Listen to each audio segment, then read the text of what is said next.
episodes 1 through 4, I showed you what it actually looks like when a state government creates funds and empowers a workers' compensation carrier and then lets that carrier operate with almost no accountability.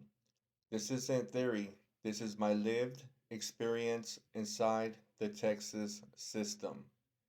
Texas didn't just allow a private company to run workers' comp. Texas created Texas Mutual by statutes, gave it special legal protections, and then let it dominate the entire market. When the government builds the insurer becomes an extension of the state, but without the transparency or constitutional limits that normally restrain government power. A state created insurer can influence which doctors get paid, which doctors get recognized, which treatments get approved, which workers get believed. That's not insurance, that's control.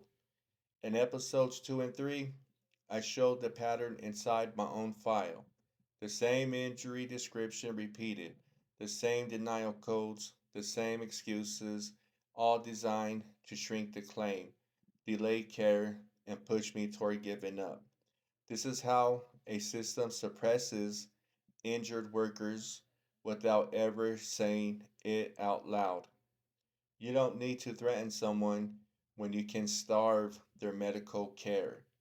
When a government backed carrier controls the medical network, they control the outcome. Doctors who challenge the carrier lose referrals.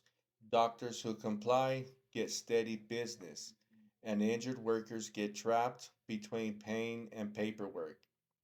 In episode 4, I showed how this gatekeeping feels from the inside.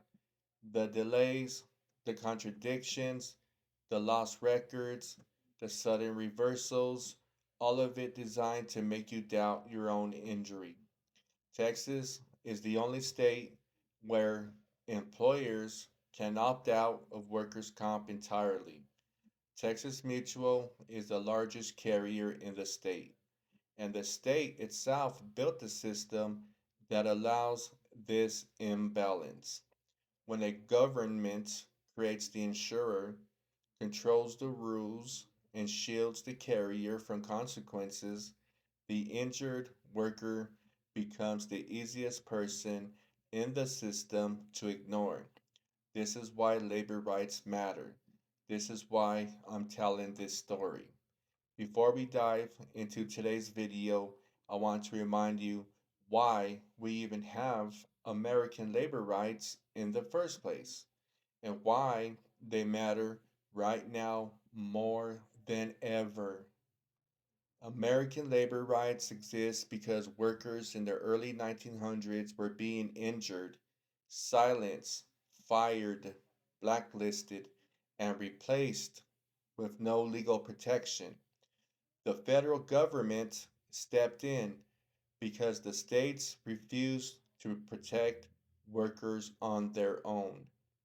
The National Labor Relations Act of 1935 made it a federal right for workers to join together, speak up, and demand fair treatment without being fired for it.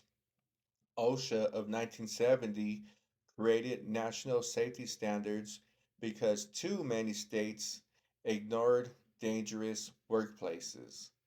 The Fair Labor Standards Act of 1938 established minimum wage, overtime, child labor protections. These were federal because states refused to enforce them. When a state creates a workers' comp system that suppresses injured workers, it repeats the exact conditions that forced the federal government to create labor rights in the first place. Texas workers' comp isn't just a state issue, it's part of the larger American labor story. The fight to stop powerful institutions from using injury, poverty, and silence as tools of control.